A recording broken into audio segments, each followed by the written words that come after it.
اور خداوند خدا نے آدم کو لے کر باغ عدن میں رکھا کہ اس کی باغبانی اور نگہبانی کرے۔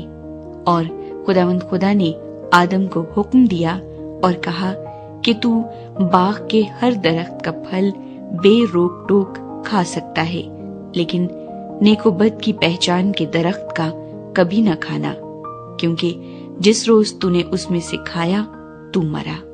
اور خداوند خدا نے کہا کہ آدم کا اکیلا رہنا اچھا نہیں، میں اس کے لیے ایک مددگار اس کی مانند بناؤں گا۔ اور خداوند خدا نے کل دشتی جانور اور ہوا کے کل پرندے مٹی سے بنائے اور ان کو آدم کے پاس لایا کہ دیکھے کہ وہ ان کے کیا نام رکھتا ہے۔ اور آدم نے جس جانور کو جو کہا وہی اس کا نام ٹھہرا۔ اور آدم نے کل چوپایوں اور ہوا کے پرندوں اور کل دشتی جانوروں کے نام رکھے، پر آدم کے لیے کوئی مددگار اس کی مانند نہ ملا۔ اور خداوند خدا نے آدم پر گہری نیند بھیجی اور وہ سو گیا، اور اس نے اس کی پسلیوں میں سے ایک کو نکال لیا اور اس کی جگہ گوشت بھر دیا۔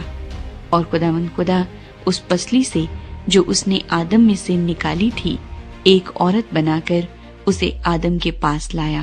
اور آدم نے کہا کہ یہ تو اب میری ہڈیوں میں سے ہڈی اور میرے گوشت میں سے گوشت ہے، اس لیے وہ ناری کہلائے گی، کیونکہ وہ نر سے نکالی گئی۔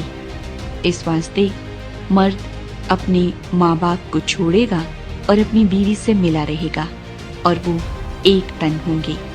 اور آدم اور اس کی بیوی دونوں ننگے تھے اور شرماتے نہ تھے۔ اور سانپ کل دشتی جانوروں سے جن کو خداوند خدا نے بنایا تھا چالاک تھا، اور اس نے عورت سے کہا، کیا واقعی خدا نے کہا ہے کہ باغ کے کسی درخت کا پھل تم نہ کھانا؟ عورت نے سانپ سے کہا کہ باغ کے درختوں کا پھل تو ہم کھاتے ہیں، پر جو درخت باغ کے بیچ میں ہے اس کے پھل کی بابت خدا نے کہا ہے کہ تم نہ تو اسے کھانا اور نہ چھونا، ورنہ مر جاؤ گے۔ تب سانپ نے عورت سے کہا کہ تم ہرگز نہ مرو گے، بلکہ خدا جانتا ہے کہ جس دن تم اسے کھاؤ گے تمہاری آنکھیں کھل جائیں گی اور تم خدا کی مانند نیک و بد کے جاننے والے بن جاؤ گے۔ عورت نے جو دیکھا کہ وہ درخت کھانے کے لیے اچھا اور آنکھوں کو خوشنما معلوم ہوتا ہے اور عقل بخشنے کے لیے خوب ہے، تو اس کے پھل میں سے لیا اور کھایا اور اپنے شوہر کو بھی دیا اور اس نے کھایا۔ تب دونوں کی آنکھیں کھل گئیں اور ان کو معلوم ہوا کہ وہ ننگے ہیں، اور انہوں نے انجیر کے پتوں کو سی کر اپنے لیے لنگیاں بنائی۔ اور انہوں نے خداوند خدا کی آواز جو ٹھنڈے وقت باغ میں پھرتا تھا سنی، اور آدم اور اس کی بیوی نے آپ کو خداوند خدا کے حضور سے باغ کے درختوں میں چھپایا۔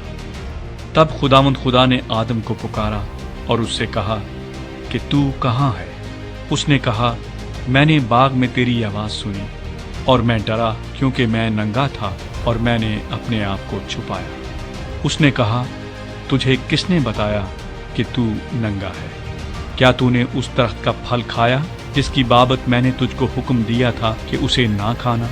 آدم نے کہا کہ جس عورت کو تو نے میرے ساتھ کیا ہے اس نے مجھے اس درخت کا پھل دیا اور میں نے کھایا۔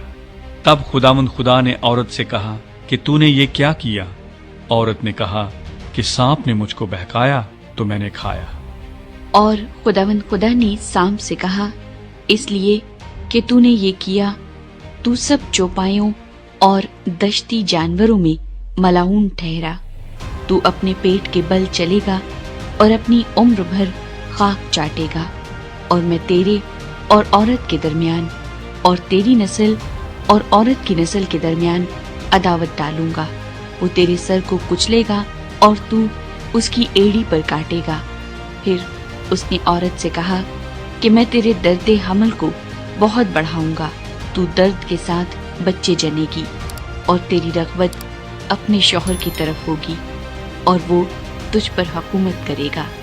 اور آدم سے اس نے کہا، چونکہ تو نے اپنی بیوی کی بات مانی اور اس درخت کا پھل کھایا جس کی بابت میں نے تجھے حکم دیا تھا کہ اسے نہ کھانا، اس لیے زمین تیرے سبب سے لعنتی ہوئی، مشقت کے ساتھ تو اپنی عمر بھر اس کی پیداوار کھائے گا اور وہ تیرے لیے کانٹے اور اونٹ کٹارے اگائے گی اور تو کھیت کی سبزی کھائے گا۔ تو اپنے منہ کے پسینے کی روٹی کھائے گا جب تک کہ زمین میں تو پھر لوٹ نہ جائے، اس لیے کہ تو اس سے نکالا گیا ہے، کیونکہ تو خاک ہے اور خاک میں پھر لوٹ جائے گا۔ اور آدم نے اپنی بیوی کا نام حوا رکھا، اس لیے کہ وہ سب زندوں کی ماں ہے۔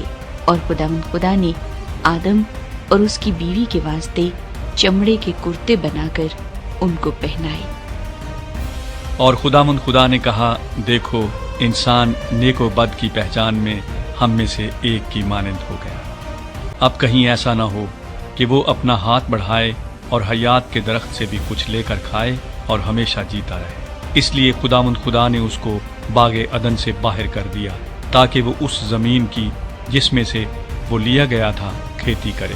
چنانچہ اس نے آدم کو نکال دیا اور باغ عدن کے مشرق کی طرف کروبیوں کو اور چوگرد گھومنے والی شولہ زن تلوار کو رکھا کہ وہ زندگی کے درخت کی راہ کی حفاظت کریں۔